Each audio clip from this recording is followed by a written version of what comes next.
Opening এ ফিরতে পারেন লিটন দাস, তার সাথে যুক্ত হতে পারেন সৌম্য কিংবা তানজিদ তামিম। 3 নম্বরে ব্যাটিং এ থাকবেন অধিনায়ক নাজমুল শান্ত। ফিনিশিং এ দেখা যেতে পারে শামীম হোসেন পাটোয়ারিকে। রিয়াদ মুশফিকের অনুপস্থিতিতে উপরের দিকে ব্যাট করতে পারেন মেহেদী হাসান মিরাজ। স্পিনে রিশাদ আর পেস বোলিং এর দায়িত্বে থাকবেন তাসকিন আহমেদ। পাকিস্তানের বিপক্ষে ওয়ানডেতে যেমন হতে পারে টাইগারদের একাদশ, তার বিস্তারিত জানবো প্রতিবেদনে। ওয়ানডে ক্রিকেটে এখন নতুন যুগে প্রবেশ করেছে বাংলাদেশ। অভিজ্ঞদের বিদায়ের পর এবার তরুণদের হাতেই উঠছে সব দায়িত্ব। সাকিব তামিমদের পর এবার লিটন শান্তরাই হবেন দলের মূল ভরসা। সাম্প্রতিক সময়ে ওয়ানডেতে টাইগাররা করছে বাজে পারফর্ম। শেষ 8 ওয়ানডে ম্যাচের মধ্যে জিততে পেরেছে কেবলমাত্র একটি ম্যাচ। তবে চলতি বছরে ওয়ানডেতে জয়হীন নাজমুল শান্তর দল। যদিও এবছর কেবলমাত্র 2টি ওয়ানডে ম্যাচ খেলেছে বাংলাদেশ। টাইগারদের পরবর্তী ওয়ানডে সিরিজ অনুষ্ঠিত হবে আগামী মে মাসে। পাকিস্তানের বিপক্ষে ওদের মাটিতেই 3 ম্যাচের ওয়ানডে সিরিজ খেলবে লিটন শান্তরা।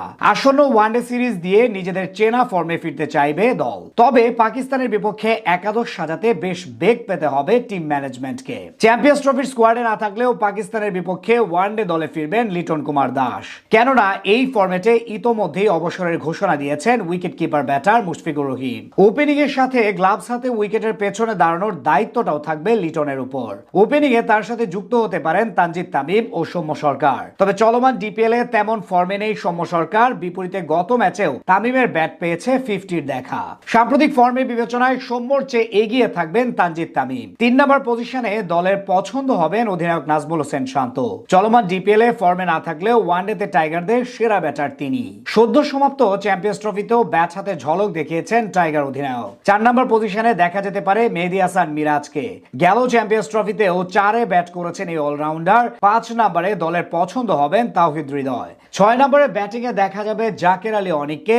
সাম্প্রতিক সময়ে টাইগার দলে 3 ফরম্যাটেই সমান তালে পারফর্ম করছেন তিনি। সদ্য সমাপ্ত চ্যাম্পিয়ন্স ট্রফিতে কেবল তিনিই পারফর্ম করেছেন প্রতিটি ম্যাচে। পাকিস্তানের বিপক্ষে তার উপর বাড়তি প্রত্যাশা থাকবে দলের। ফিনিশিং এর দায়িত্বে থাকতে পারেন শামীম হোসেন পাটোয়ারি। টাইগার ক্রিকেটারদের মধ্যে পাওয়ার হিটিং এ তিনিই থাকবেন সবার ওপরে। স্পিন বোলিং এ মেহেদী হাসান মিরাজের সঙ্গী হবেন রিশাদ হোসেন। কেবল বোলিং এ নয়, ব্যাট হাতেও পারফর্ম করার সামর্থ্য রয়েছে রিশাদের। তাদের সাথে হাত ঘোরাবেন শামীম হোসেন পাটোয়ারি। ফিনিশিং এর সাথে স্পিন বোলিং এও ভূমিকা রাখার ক্ষমতা রয়েছে তার। পাকিস্তানের বিপক্ষে 3 পেসার নিয়ে একাদশ সাজাতে পারে বাংলাদেশ। পেস বিভাগে দলটির প্রথম পছন্দ হবেন তাসকিন আহমেদ। সাম্প্রতিক সময়ে বোলিং এ দারুণ ফর্মে রয়েছেন তিনি। তার সাথে একাদশে থাকবেন স্পিড স্টার নাহিদ রানা।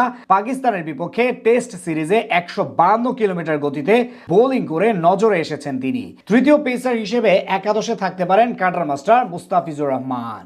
টাইগারদের পরবর্তী ওয়ানডে সিরিজ অনুষ্ঠিত হবে আগামী মে মাসে। পাকিস্তানের বিপক্ষে ওদের মাটিতেই 3 ম্যাচের ওয়ানডে সিরিজ খেলবে লিটন শান্তরা।